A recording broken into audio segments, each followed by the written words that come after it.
دن بدن کھلنے لگا ہے نعمت الاسلام یہ۔ بسم اللہ الرحمن الرحیم۔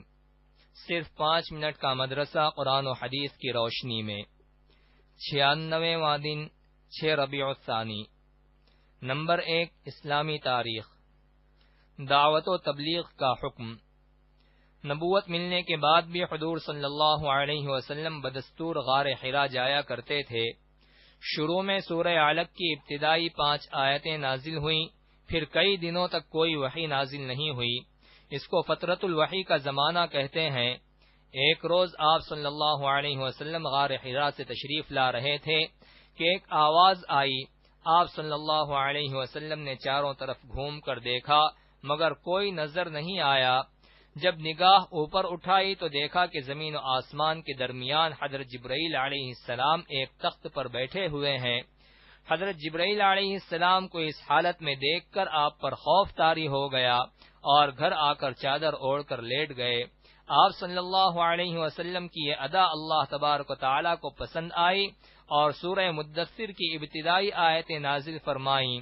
اے کپڑے میں لپٹنے والے، کھڑے ہو جائیے اور لوگوں کو ڈرائیے اور اپنے پروردگار کی بڑائی بیان کیجیے اور اپنے کپڑوں کو پاک و صاف رکھیے اور ہر قسم کی ناپاکی سے دور رہیے۔ اس طرح اللہ تعالی کی طرف سے آپ کو دعوت و تبلیغ کا بھی حکم دیا گیا۔ چونکہ پوری دنیا صدیوں سے شرک و بت پرستی میں مبتلا تھی اور کھلم کھلا دعوت دینا مشکل تھا، اس لیے شروع میں پوشیدہ طور پر آپ نے اسلام کی دعوت دینا شروع کی۔ آپ کی دعوت سے عورتوں میں سب سے پہلے آپ کی زوجہ محترمہ حضرت خدیجہ رضی اللہ عنہا نے، مردوں میں حضرت ابو بکر صدیق رضی اللہ عنہ نے اور بچوں میں حضرت علی رضی اللہ عنہ نے اسلام قبول کیا۔ نمبر 2، حضور صلی اللہ علیہ وسلم کا معجزہ۔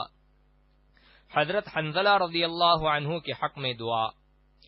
حضرت حنظلہ رضی اللہ عنہ کے سر پر بچپن میں آپ صلی اللہ علیہ وسلم نے ہاتھ پھیرا اور ان کے حق میں دعا فرمائی تھی۔ چنانچہ اس دعا کی برکت یہ ہوئی کہ اگر کسی آدمی یا جانور کے بدن میں تکلیف ہوتی تو اس کو حضرت حنظلہ رضی اللہ عنہ کے پاس لے آتے۔ حضرت حنظلہ رضی اللہ عنہ اپنے ہاتھ میں تھوڑا سا تھوک لیتے اور اپنے سر پر رکھ کر یہ کہتے، بسم اللہ علی اثر ید رسول اللہ، پھر وہ ہاتھ مریض کے بدن پر پھیرتے تو اس کی تکلیف دور ہو جاتی۔ نمبر 3، ایک فرض کے بارے میں۔ پانی نہ ملنے پر تیمم کرنا۔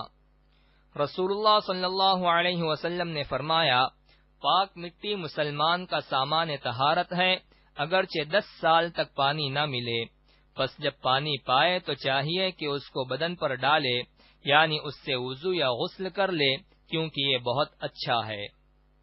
نمبر 4، ایک سنت کے بارے میں۔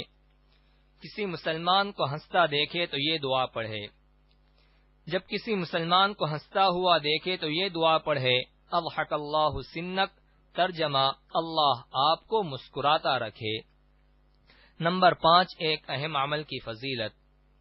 لوگوں سے اپنی ضرورت چھپائے رکھنا۔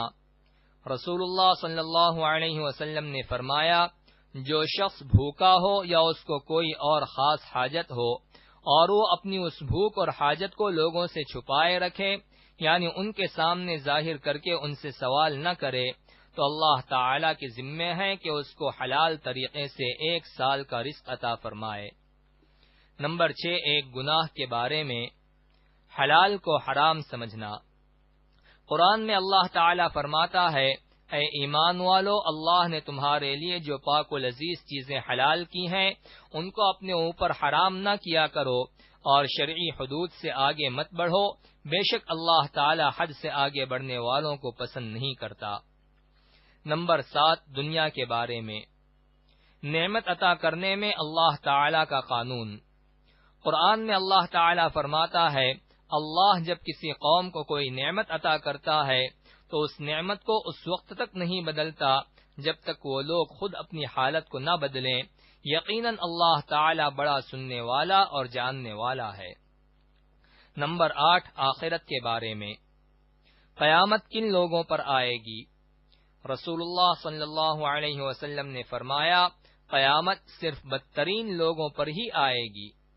فائدہ، جب تک اس دنیا میں ایک آدمی بھی اللہ کا نام لینے والا زندہ رہے گا اس وقت تک دنیا کا نظام چلتا رہے گا، لیکن جب اللہ کا نام لینے والا کوئی نہ رہے گا اور صرف بدترین اور برے لوگ ہی رہ جائیں گے تو اس وقت قیامت قائم کی جائے گی۔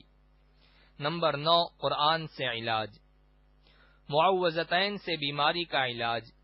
حضرت عائشہ صدیقہ رضی اللہ عنہا فرماتی ہیں کہ رسول اللہ صلی اللہ علیہ وسلم جب بیمار ہوتے تو معوذتین یعنی قل اعوذ برب الفلق اور قل اعوذ برب الناس پڑھ کر اپنے اوپر دم کر لیا کرتے تھے۔ نمبر 10، نبی صلی اللہ علیہ وسلم کی نصیحت۔